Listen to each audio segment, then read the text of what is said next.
Muy buenas a todos y bienvenidos a Canal Esquizoafectivo. En el vídeo de hoy narraré la historia de mi primer brote psicótico en el extranjero y sin familia cerca. ¿Te interesa? Te lo cuento. Dentro vídeo.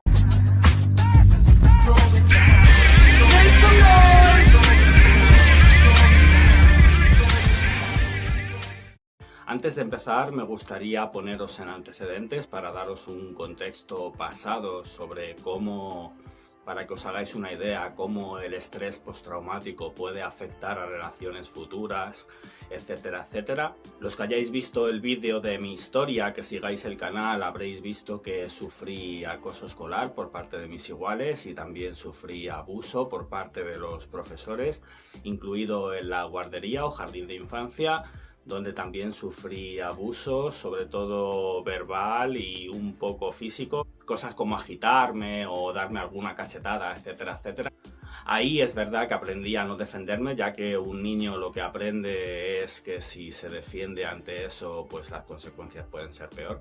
En el colegio fue todavía muchísimo peor, donde las humillaciones por parte de los profesores y las burlas de los compañeros y las amenazas y el acoso verbal y físico fue también mayor. Así que más o menos se puede decir que desde la infancia hasta que me hice adulto y me fui al extranjero, que fue mi primera gran experiencia, pues solamente conocí lo que es el estrés de estar perseguido y amenazado.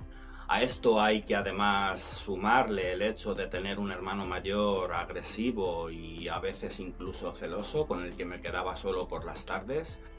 Y os podéis imaginar que no tenía descanso ni dentro ni fuera de casa. No me voy a dilatar mucho más en esto porque todo esto está resumido en el vídeo de mi historia, que si todavía no has visto te dejo el enlace abajo en la descripción.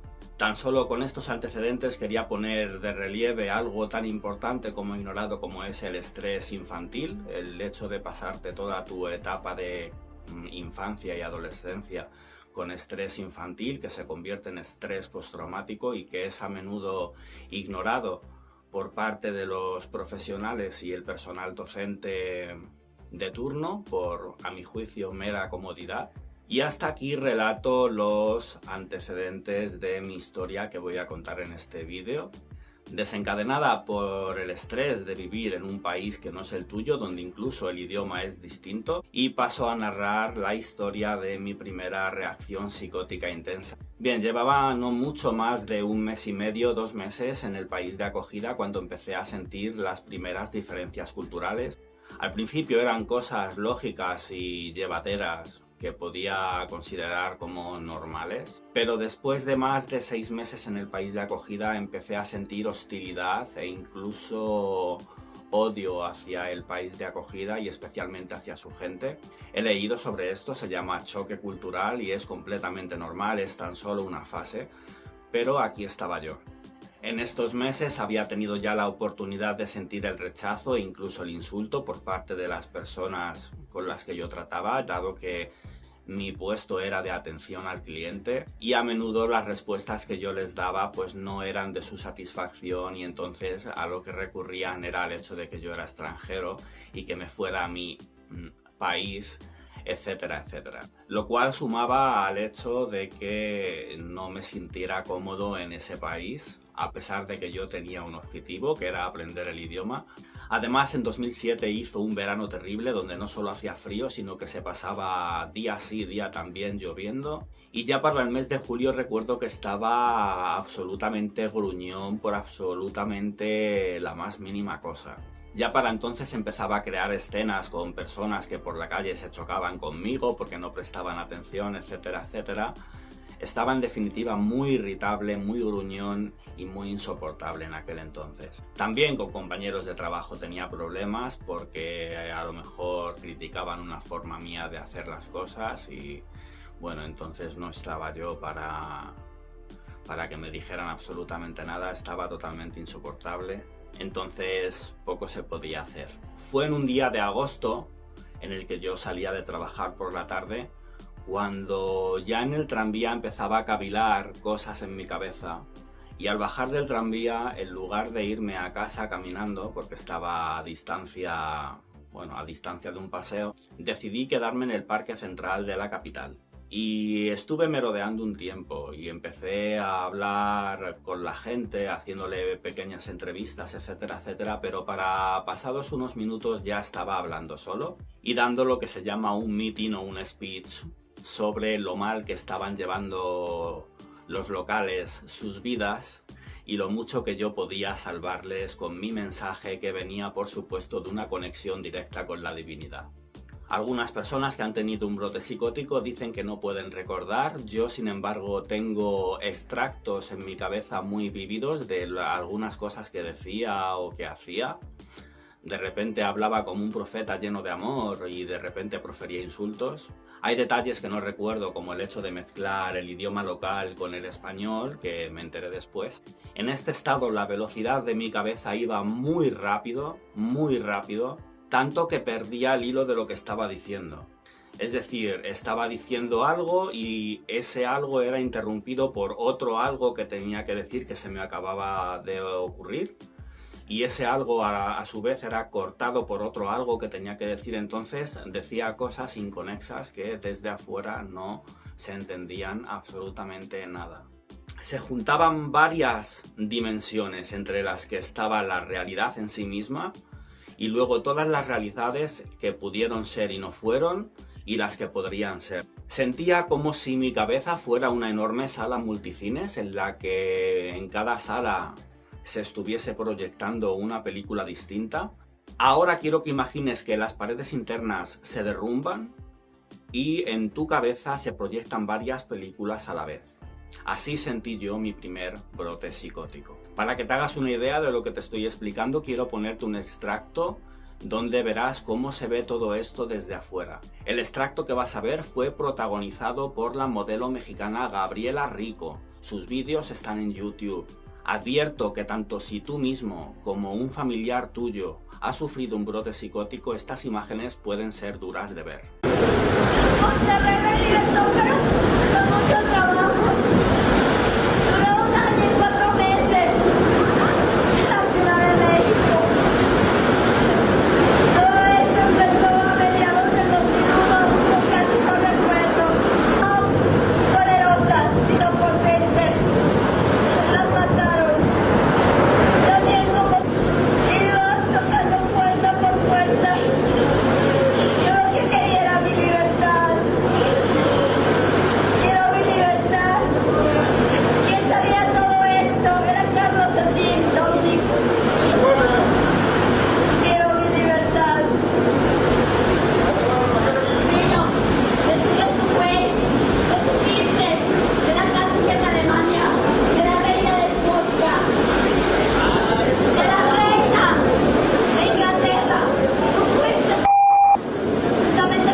Bueno, llegada a una situación como esta, la gente normalmente avisa a la policía y fueron estos los que avisaron a los servicios de emergencia. Sentí mucho miedo cuando les vi acercarse hacia mí.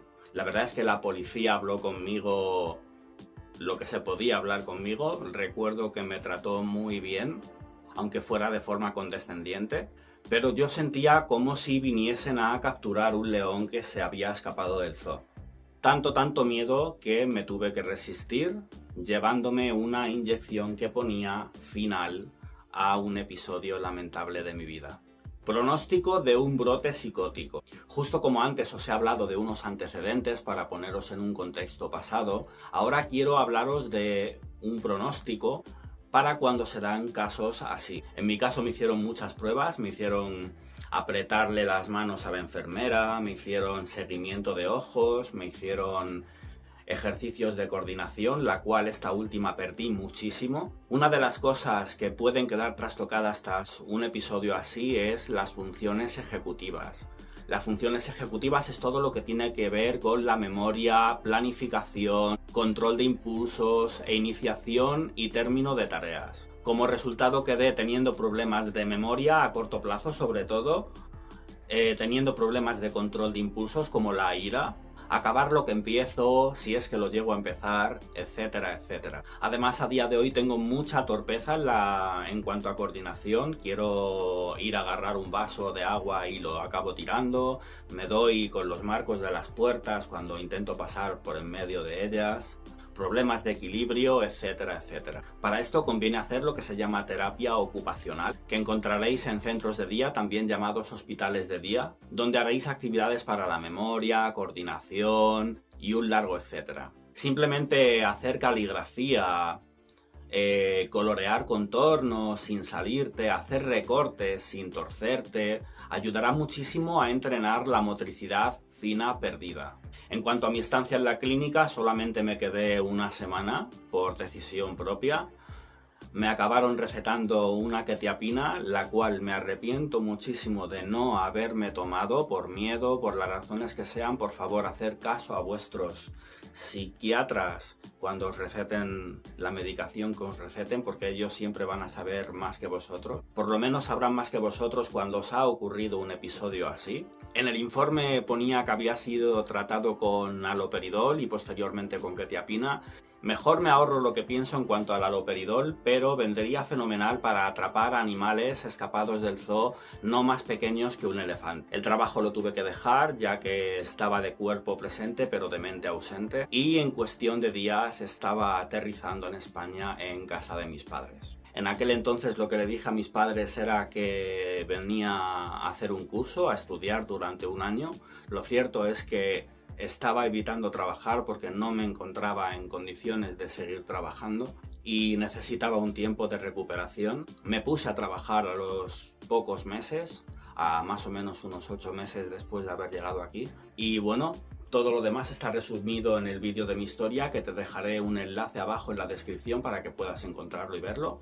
Y nada más, espero con este vídeo haber contribuido a que haya personas que no se sientan tan solas en esto, o que se sientan como un bicho raro, etcétera, etcétera, pues contribuir a superar el estigma y que no estáis solos, que hay personas que pasamos por esto y lo acabamos superando.